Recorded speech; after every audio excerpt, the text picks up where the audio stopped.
आज मी करणार आहे छोट्या मच्छीचं कालवण। ही मच्छी छोटी आहे पण त्यावरती खूप प्रमाणात अशी खवलं असतात, ती व्यवस्थित काढावी लागतात। तर ही जी खवलं आहेत ती सुरीच्या साहाय्याने काढायची आणि चांगले 4-5 वेळा ही मच्छी धुवून घ्यायची, तरच ती मच्छी व्यवस्थित स्वच्छ होते।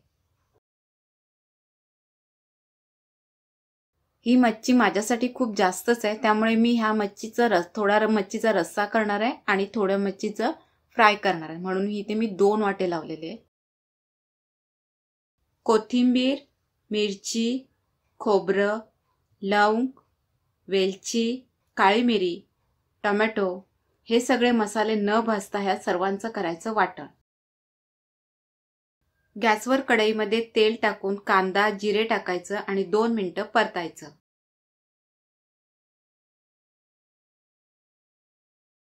त्यानंतर वाटण घालायचं, घरगुती मसाला, हळद, मिरची पावडर, पाव चमचा गरम मसाला, छान तेल सुटेपर्यंत परतून घ्यायचं।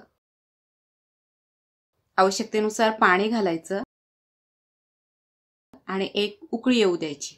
उकळी आली की त्यामध्ये आपण जे साफ केलेली मच्छी आहे ती टाकायची, कोकम टाकायचं, मीठ घालून छान असं बारीक गॅस ठेवून हा रस्सा शिजू द्यायचा। थोड्या वेळानंतर गरमागरम फिश करी आपली ह्या छोट्या मच्छीची तयार आहे। आता फ्राय करते। त्यासाठी ह्यावर घ्यायचं आलं लसूण पेस्ट, लेमन ज्यूस, हळद, लाल मसाला, मीठ घालायचं। सर्व फिशला हा मसाला लावून घ्यायचा। वरून तांदळाचं पीठ भुरभुरायचं आणि हे तेलामध्ये फ्राय करून घ्यायचं। दोन्ही साइडनी ही मच्छी फ्राय केल्यानंतर मच्छी फ्राय आपली तयार आहे, त्याचबरोबर मच्छीचं रस्सा पण तयार आहे।